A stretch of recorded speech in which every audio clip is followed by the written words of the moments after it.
हमारे साथ बात करने के लिए केंद्रीय मंत्री गिरिराज सिंह जी। गिरिराज जी, मोहन भागवत जी के हिंदुत्व वाले बयान पर ओवैसी ने कटाक्ष किया है और उन्होंने कहा कि भारत को चीन से खतरा है, लेकिन मोहन भागवत उस पर बात नहीं करेंगे, लेकिन देश में हिंदू मुसलमान इन सब की बात करते रहते हैं।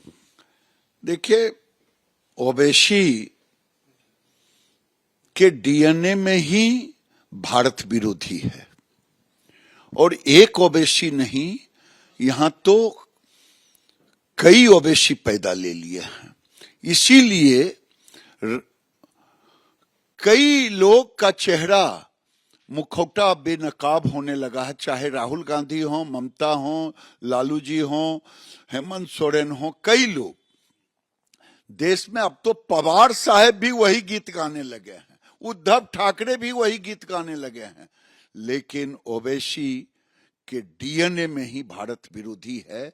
और मोहन भागवत जी ने जो कहा है वो देश हित के लिए कहा है। अब समय आ गया है, सारे सनातनियों को एक होनी चाहिए, नहीं तो ये भारत वंशियों के खिलाफ एक बड़ी साजिश रच रहे हैं। उसमें राहुल गांधी से लेके सारे लोग लगे हुए हैं।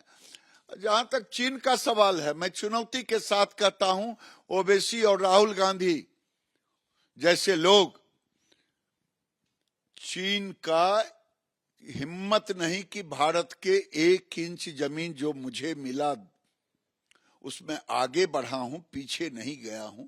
अगर गया तो 34,000 वर्ग किलोमीटर नेहरू ने, उस पर राहुल गांधी और ओवैसी सबको बोलना चाहिए। और वो भी आने वाले समय में ईश्वर ने किया तो मोदी ही उसे दखल करेंगे। गिरिराज जी, ओवैसी का ये भी कहना है कि आपके चेले ही देश के प्रधानमंत्री हैं, लेकिन देश में हिंदुओं को भी आपकी सरकार से खतरा है, मुस्लिमों को तो छोड़िए, आपकी जातियों को खतरा है, देश के हिंदुओं को जातियों में बांट रहे हैं, ये कहना है ओवैसी का। देखिए, ओवैसी कैरम बोर्ड में एक होता है रिबाउंड, स्ट्राइक कहीं करते हैं, निशाना कहीं रहता है। ओवैसी को तो ये भी नहीं दिखाई दे रहा कि भारत में मुस्लिम आबादी बढ़ रही है। ओवैसी को ये भी नहीं दिखाई दे रहा है कि अब भारत के विरोध में, भारत वंशियों के विरोध में हर जगह हिंदुओं के धार्मिक उत्सव पर आतंक के साए मंडरा रहे हैं, ये नहीं दिख रहा है। हाँ, ओवैसी के साथ मिलकर के, ओवैसी जैसे तत्वों के साथ मिलकर के देश में राहुल गांधी, तमाम लोग सनातनियों को तोड़ने में लगे हैं। और जब भारत का लोकतंत्र तभी तक सुरक्षित है जब तक सनातनियों की ताकत है।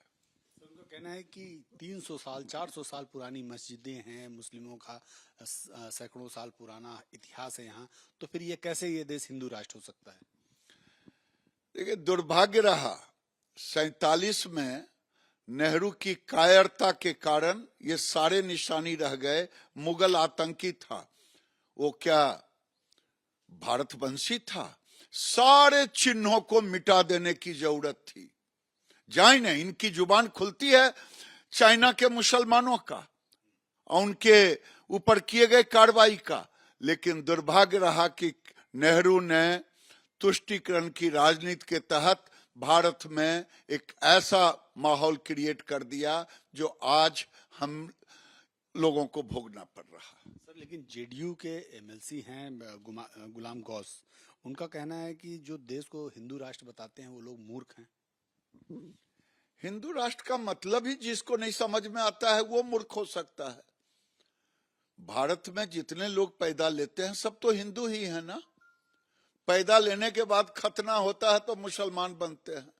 इसीलिए हिंदू राष्ट्र जो पैदा लेता है भारत में सब हिंदू है। सर, एक इससे अलग थोड़ा सवाल है। सम्राट चौधरी ने एक बयान दिया है और उसमें कहा है कि जो तेजस्वी यादव को जो बंगला अलॉट किया गया था, अब उसमें ना तो एसी है, ना तो टोटी है, ना तो जो दूसरी जो एमिनिटीज जिस घर में होती हैं वो सारी चीज गायब है। सम्राट चौधरी जी वो भी उप मुख्यमंत्री हैं, उन्होंने जो कहा है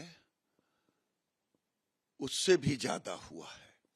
मैं तो कहता हूं कि बिहार की सरकार एक जांच कमेटी बैठाए, क्योंकि उन्होंने सारे बंगले को आइडेंटिफाई किया है। ये तेजस्वी जी जिस बंगले में रहते थे, ये ओछी हरकत कहा जाएगा।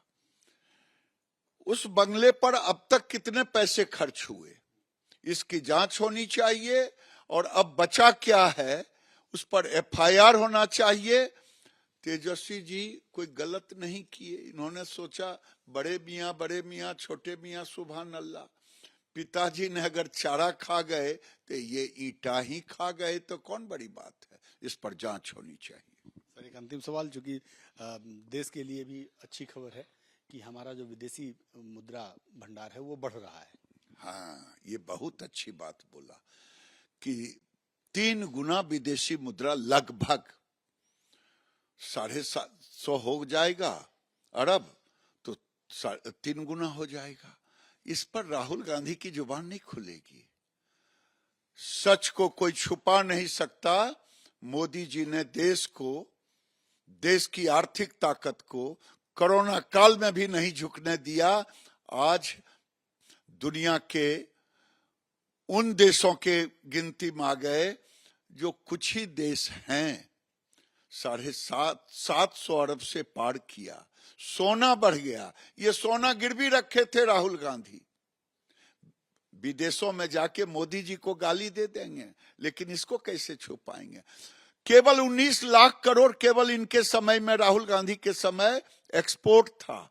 आज 80 लाख करोड़ से ऊपर चला गया, इसको कैसे छुपाएंगे। इसलिए मोदी जी को कोटिशः धन्यवाद देना चाहिए, कोटिशः धन्यवाद देना चाहिए। हमसे बात करने के लिए गिरिराज जी थे, जो साफ तौर पे कह रहे हैं कि नरेंद्र मोदी सरकार ने लगातार मुद्रा के क्षेत्र में अच्छा काम किया और 3 गुना मुद्रा बढ़ा। कोरोना काल में भी इस देश की जो आर्थिक रफ्तार थी वो धीमी नहीं पड़ी। कैमरामैन निखिल के साथ Neeraj Pandey, ABP news, Delhi. What does Haryana's youth want? What's the political mood of the region? Will these assembly elections correspond to Lok Sabha election results? सरकार बनेगी तो 36 बरादरियों की सरकार बनेगी।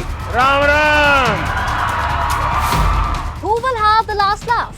Will it be Naib Singh Saini of BJP और Bhupinder Singh Hooda from Congress will turn the tables this time? Haryana में मौजूद है हम इस वक्त। Get to know the ground reality of the Haryana elections 2024 with real-time updates in your language and your preferred platform. Only on ABP Live Election Center. Sahi information, har election.